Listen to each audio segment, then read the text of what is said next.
বন্ধুরা, তোমাদের জন্য নিয়ে এলাম একটা ছোট্ট ভিডিও আমার ডগিদের নিয়ে। যাদের বাড়িতে ডগি আছে তাদের জন্য এই টিপসগুলি কাজে লাগবে, আর যাদের বাড়িতে ডগি নেই তারা যদি আনবে মনে করো তাহলে তাদের জন্য কাজে লাগবে। তাছাড়া ডগি তো সবাই ভালোবাসে। তোমরা দেখতে থাকো ভিডিওটা, আশা করি ভালো লাগবে।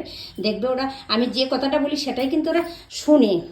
আর যে দুজনকে দেখতে পাচ্ছ আমার বাড়িতে মোট ডগি হলো 7 জন। 5টা হলো বিগেল আর 2টো হলো শিরজু। শিরজুর মধ্যে ও হলো লিও। লিও এদিকে তাকাও বাবা, হাই করো। এই যে হাই করে দিয়েছে, ও হলো লিও। লিওর মেয়ে হলো পরি। পরি তাকাও মা, তাকাও। এই যে আমার পরিমা। পরিমা একটু আদর করে দাও, সবাইকে একটু আদর করে দাও তো বাবা, আদর করে দাও। আচ্ছা ঠিক আছে, তুমি একটু আদর করে দাও, তুমি একটু আদর করো বাবা, আদর করো আদর করো। আচ্ছা ঠিক আছে, সবাইকে আদর করে দিল। আর এরা দুজন হলো বাবা আর মেয়ে। সবাইকে স্নান করিয়ে দিয়ে ঘরে রেখে দিয়ে চলে আসছি, কিন্তু এরা দুজনকে স্নান করিয়ে দিয়ে আমি একটা টেবিলের উপরে ওদেরকে তুললাম যাতে না পড়তে পারে। টেবিলটা একটু উঁচু আছে, জাম দিলে দিতে পারে কিন্তু দেবে না আমি এখন জানি, যেহেতু আমি কাছেও আছি।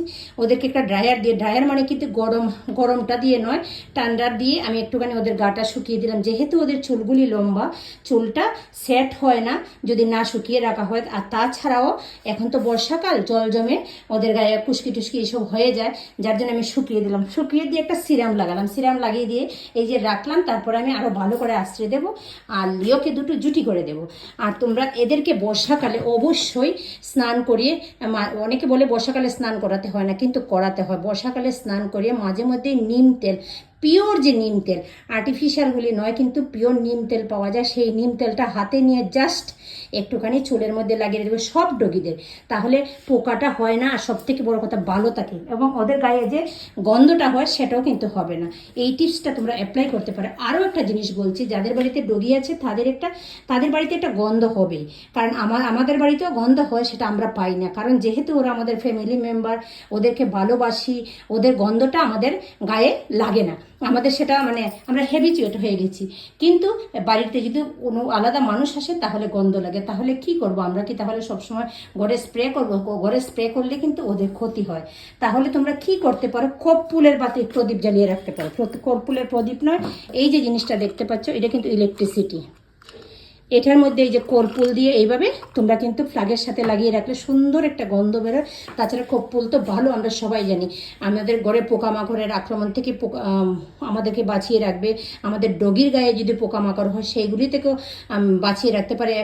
কাজে আমরা কর্পূরটা জ্বালিয়ে রাখলে সুন্দর যেমন গন্ধটা হবে, তেমনি ওদেরও উপকার হবে এবং কোনো ক্ষতি হবে না। সর্দি কাশি যাদের বাড়িতে দাঁত আছে, বর্ষাকালে তো হয়ই, এমনি আমার সারা বছরই অবশ্য আমার এই কর্পূরের যে জলে সন্ধ্যার সময় আমি সব দরজা বন্ধ করে যে জ্বালিয়ে দিই। তাছাড়া দুপুরবেলাও যদি মনে হয় কোনোদিন একটু জ্বালানোর, আমি জ্বালিয়ে দিই।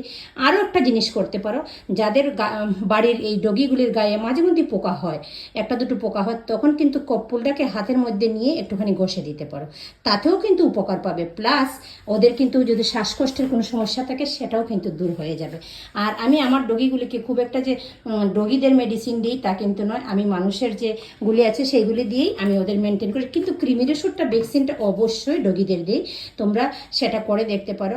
আর আমি বলতে নেই আমার এগুলি খুব একটা যে অসুস্থ হয় বা কিছু হয়, শুধু কৃমিটা দিয়ে রাখি। আর তোমরা কৃমি এবং লিভারের ওষুধটা দেবে ডাক্তারের পরামর্শ নিয়ে অবশ্যই। আমি তো আর ডাক্তার নই, কিন্তু আমি যেহেতু এতগুলিকে পুষছি, বলে না মা তো সন্তানের কথা জেনে যায়। আমরা কিন্তু আমাদের যখন সন্তান হয় তখন ছোট অবস্থায় আমাদের গ্রাইফোটার বা এগুলি খাওয়াতে হয়, আমরা কিন্তু জেনে যাই। আমিও ঠিক তেমনি জেনে গেছি, কিন্তু আমার ডগিদেরকে কীভাবে কি সুস্থ রাখতে হবে। এই হলো এই যে দেখতে পাচ্ছ পরি পরি পরি, একটু আদর করো বাবা, একটু আদর করে দাও, আদর করে দাও। লিও লিও মামা আদর করো, আদর করো, সবাইকে আদর করো, হাই করো বাবা। এইভাবে কিন্তু আমি ওদের যত্ন নিই, তোমরাও যত্ন নিতে। আর সব থেকে বড় কথা, নিম তেলটা কিন্তু এনে রেখো। নিম তেলটা কিন্তু মাঝে মধ্যে একটুখানি লাগিয়ে দিলে হাতের মধ্যে নিয়ে জাস্ট একটু ঘষিয়ে দিও, ভালো থাকে এবং খুব সুন্দর গন্ধ যেমন থাকে তেমনি ওদের খুব উপকারও হয়। আর খাবার দাবার তো যা দেও, যেটা আমি যেমন একবেলা দুপুরবেলা ওদেরকে মাংস বাদ দিই, এই একবেলায় শুধু বাদ দিই, আর একবেলা ওদের খাবারটা দিই। আর উনি যে এই যে লিও দেখতে পাচ্ছ, উনি মাঝে মধ্যেই আছে, উনি খাবার নিয়ে খুব বায়না করে, তখন ওনাকে আমার এটা সেটা একটু গুড়িয়ে পিটিয়ে দিতে হয়। উনি যদি দুধ কর্নফ্লেক্স দেখে তাহলে কিন্তু লাফিয়ে পড়বে, ওনার দুধ কর্নফ্লেক্স হলে দিতেই হবে।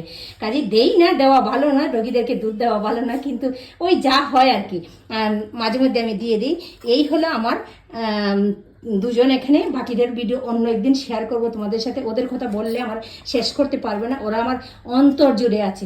যাদের বাড়িতে ডগি নেই তাদেরকে বলবো প্লিজ তোমরা রাস্তার ডগিদেরকে খাবার দাও, প্লিজ। আমি তো রাস্তার ডগিদেরকে খাবার দাও। মানুষকে যা দিচ্ছ, যদি ডগিকে তুমি খাবার দাও, ডগি কিন্তু তোমাকে যেখানেই দেখে ওদের লেজটা নেড়ে এসে একদিন খাবার দেবে, তোমাকে 100 দিন সেটা করবে। আর মানুষ তাক এসবে আমি গেলাম না, কিন্তু আমি বলবো কি ডগিদের ভালোবাসো, মন খুলে ডগিদের ভালোবাসো। দেখবে কোথা থেকে কি শান্তি পাওয়া যায় সেটা বলে শেষ করা যায় না। শুধু যাদের বাড়িতে ডগি আছে এবং যারা ভালোবাসে তারাই কিন্তু এই জিনিসগুলি ফিল করতে পারে। এখন আমি ওদেরকে আশ্রয় দেবো, যেহেতু সিলিন্ডার লাগিয়ে দিয়েছি অনেকক্ষণ। তারপরে আবার যদি সম্ভব হয় ছোট্ট একটা ভিডিও পোস্ট করবো। Thank you for watching.